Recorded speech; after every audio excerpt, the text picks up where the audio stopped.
What's up, readers? Are you ready for another read-along? I'm author Timmy, and today we are reading... That was not good. Let's try again. Billy the Dragon, an adventure story by me, Timmy Bauer. In the country of Dragon, where the volcano grand, with ashes outpouring rules over the land, you'll find by a large lava lake by a hill, a gruff-looking dragon named Fire Breath Bill. The rumors will say he's a gruesome old grump who sits in his cave like a poopy old lump.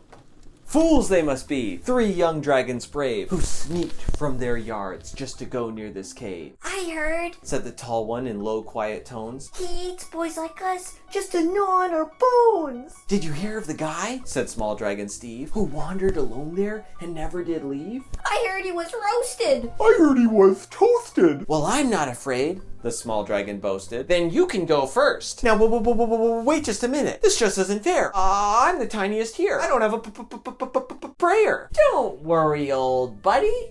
We'll be right behind ya to head for the hills if old Billy finds ya. And with that, they pushed little Stevie up near the cave while he timidly trembled with fear. Quietly, quickly, and quaking with quivers, he crept to the cave as he shook with the shivers. But just as he got to the mouth of the crevice, his 4-year-old sister, that tattletale menace, yelled from the bushes. Just wait till I tell. Won't Mom be surprised? Won't she really yell? Ah!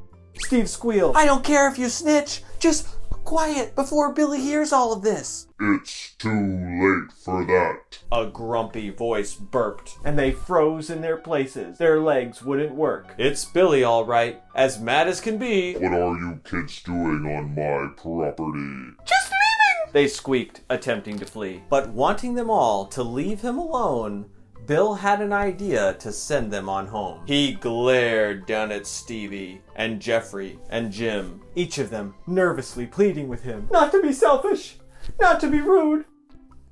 We don't want to be your next plate of food. Please, Bill, don't eat us, they begged for their booties. We're dirty and nasty and covered with cooties. Achoo! Do you want to get sick? They said, faking sneezes. The measles? The skeezles? We've all got diseases. Want hair on your eyeballs? Or spots on your toes? Or a 3-foot-long nasty green wart on your nose? Just when you think that the pain's gone away, your brain will just stop and you're gone. So they say. Relax. I'm not in the mood for a munch. I promise I'm not going to have you for lunch. I'll have you for dinner.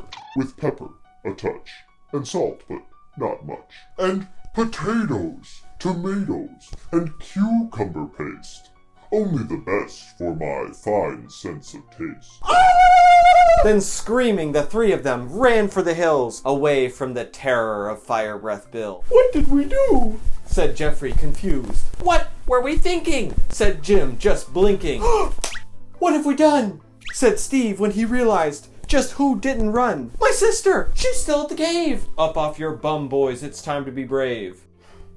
So they put on their courage and headed back out. This is what being a hero's about. But just then, they felt a big rumble and shake. The ground all around was beginning to quake. Whoa, what's going on? Said 2 of the boys. Volcano! Steve shouted above all the noise. The noisy volcano shot fiery spurts that crashed to the ground in large flaming bursts. We'll never get out! Jim cried through the rubble. We've got to, Steve answered. My sister's in trouble. Then Jeffrey the strong grabbed a piece of a tree to use as a shield. There was room for all 3. That's perfect, Steve shouted. Now back to the cave! And off they went marching, his sister to save. They raced through the lava that fell all around, dodging the flame bursts they made on the ground. When reaching the cave, Steve shouted, "Oh, I've got it! The plan for this rescue to end what we started. Okay, listen up, you guys.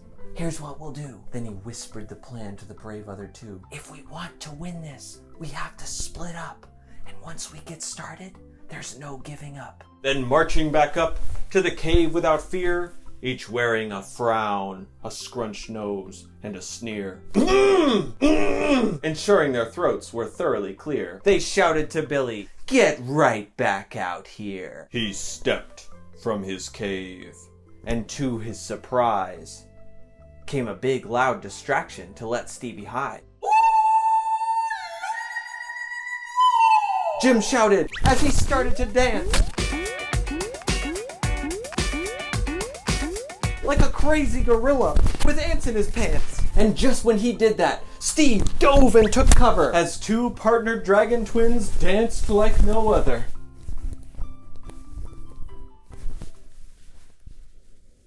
With Billy distracted, Steve started his search, hoping his sister had not yet been hurt. He looked in the foyer. He looked down the hall, all over the cave and around every wall, till he got to a table she sat right behind, and to Stevie's surprise, her condition seemed fine. "What are you doing? We've got to get out. There's a pot on that stove meant for us two, no doubt. And look, Zoe, look. You see all these books? Who do you think Billy's planning to cook? Do you see that? It's a cookbook. On the stool. Look at his kitchen chalkboard. I guess Stevie and his sister just missed that. Then Stevie and Zoe climbed out the window and landed in bushes that cushioned like pillows. They hid in those bushes, holding their hands, hoping the brothers would follow as planned. Then Jeffrey and Jim ran fast through the rooms, in fear for their lives, and sure of their doom, they leapt to the window and slipped through the bars. Sort of. Then finally joined Steve, who yelled, "Victory's ours!" Then they ran off and shouted and jumped all the way. They had managed to live to play a new day. The end. That was Billy the Dragon. I hope you enjoyed it. If you liked this, don't forget to hit the subscribe button, hit the like button, ring the notification bell. I'm doing new Read Aloud videos every single week, and I don't want you to miss it. I wrote and illustrated this book when I was 17 years old for my little brother Tristan, who was 4, and it's the first book that I ever published. Thanks for watching, and I'll see you in the next one. Yep. Let's sing. Let's sing. Let's sing. Let's sing. We are about to read. We are about to read. Billy the Dragon. I heard he was toasted. Ew. Oh, why am I so out of breath? It was the dancing. Okay. Woo. Just like Steve, Jeffrey, and Jim, I'm begging for my booty for you to hit the subscribe button. Please, please hit the subscribe button. Did you hit the subscribe button? Did you ring the notification bell?